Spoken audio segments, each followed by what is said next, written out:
हजरत इमाम शाफी अलैहिर्रहमा आप फरमाते हैं कि मेरे इलाके के रहने वाला एक नौजवान था, कोई आलिम फाजिल नहीं था बल्कि इबादत गुजार था। तो जब भी वो दुआ के लिए हाथ उठाता था तो यही दुआ मांगता था, ऐ मालिक मुझे कब्र में भी नमाज और कुरान अता फरमाना। ऐ मालिक कब्र के अंदर भी मुझे नमाज और कुरान मजीद की तिलावत करने की तौफीक अता फरमाना। तो इमाम शाफी फरमाते हैं कि मैं हज करने के लिए गया, मुझे पता चला कि वो बंदा भी हज करने के लिए आया हुआ है, वो बंदा भी हज करने के लिए आया हुआ है। तो मेरे दिल में ख्याल आया कि वो मेरे इलाके का रहने वाला है, मेरा पड़ोसी है, उससे मैं मुलाकात तो करूं। जब मैं उसके पीछे दौड़ा तो उसने इहराम बांधा हुआ था, तो मैं उससे बातें करने की आगे कोशिश कर रहा था। तो वो मुझे कहता, हुजूर बातें क्या करनी है, आज तो हम रब के घर में आए हुए हैं, अल्लाह अल्लाह करें, क्या बातें करनी है, बातें बाद में कर लेंगे। हम जिस मकाम के ऊपर आए हुए हैं ये बातें करने का मकाम नहीं है, ये रब की इबादत करने का मकाम है। तो हजरत इमाम शाफी अलैहिर्रहमा फरमाते हैं काफी दिन गुजर गए, मैं उसका पीछा करता रहा कि मुलाकात का टाइम मिले, बातें करें हम।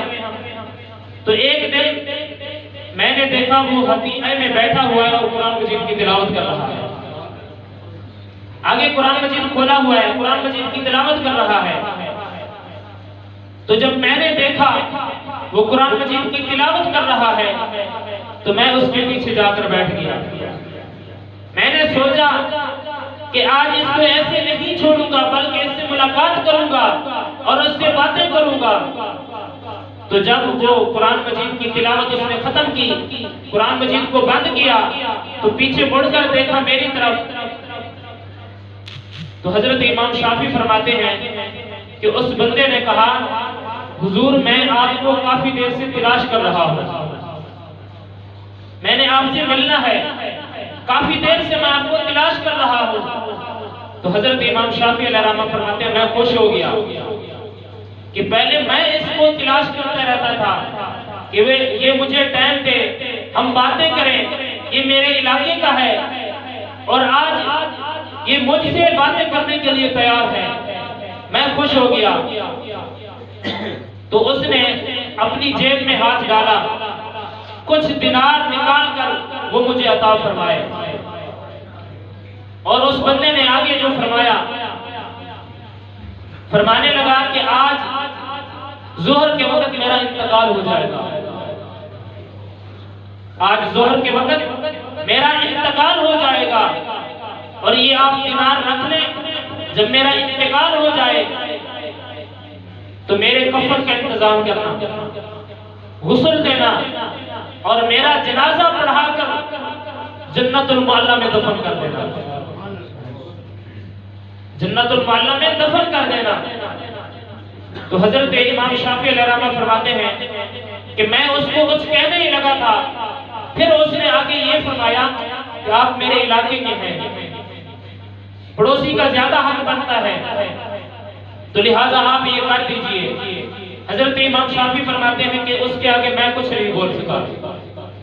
जोहर का वक्त हुआ, नमाज पढ़ी, फर्ज अदा किए, सुन्नतें अदा फरमाई, नफिल अदा फरमाए।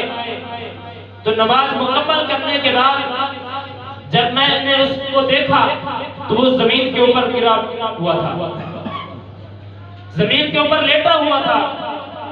जब मैं उसकी तरफ आगे बढ़ा, उसके करीब हुआ तो उसकी रूह प्रवास कर चुकी थी, रूह निकल गई थी जिस्म से, फौत हो गया बंदा। तो मैंने उसकी वसीयत के मुताबिक जो उसने मुझे दिनार दिए थे उससे कफन खरीदा, उसको गुस्ल दिया, उसका जनाजा पढ़ाया, जनाजा पढ़ाने के बाद जन्नतुल मुअल्ला में दफन कर दिया। मैं वापस आ गया। कुछ अरसा के बाद फिर दोबारा मुझे जन्नतुल मुअल्ला में एक जनाजा पढ़ने का मौका नसीब हुआ।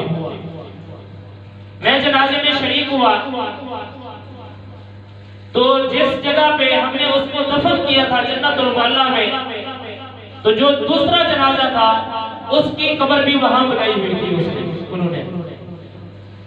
तो मेरे दिल में ख्याल आया कि वो बंदा दुनिया के अंदर तो ये दुआ मांगता था, ऐ मालिक मुझे कब्र में भी नमाज और कुरान मजीद की तिलावत की तौफीक अता फरमाना। पता नहीं है उसकी दुआ कबूल हुई है या नहीं हुई। मेरे दिल में ये ख्याल आया। तो जिस जनाजे के ऊपर मैं गया था उसकी वो कब्र खोद रहे थे, अचानक दीवार गिर गई। उस बंदे की कब्र की दीवार गिर गई। जब मैंने झांक कर देखा तो वो कब्र के अंदर कुरान मजीद की तिलावत कर रहा था। सुभान अल्लाह। मैंने झांक कर देखा तो वो कुरान मजीद की तिलावत कर रहा था। तो मेरे दिल को यकीन हो गया कि खालिक के कायनात मालिक कलम इज़्ज़त की बारगाह में ये जो दुआ करता था इसकी दुआ आज कबूल हो गई है। तो वो बंदा अंदर से कहने लगा, वही जो कुरान मजीद की तिलावत कर रहा था, फरमाने लगे, ऐ इमाम शाफी ये दीवार गिरी नहीं, बल्कि जो आपने दिल के अंदर इरादा किया है खालिक के कायनात मालिक कलम इज़्ज़त ने उसको पूरा करने के लिए सब कुछ अता कर दिया है। दीवार गिरी नहीं, बल्कि ये दीवार को बंद कर दें और किसी को बताना भी नहीं है। ये है खालिक के कायनात मालिक कलम इज़्ज़त के साथ लगाव का ताल्लुक कि जो बंदा दुनिया के अंदर करता रहता है खालिक के कायनात मालिक कलम इज़्ज़त कब्र में भी उसको वही मकाम अता फरमाता है।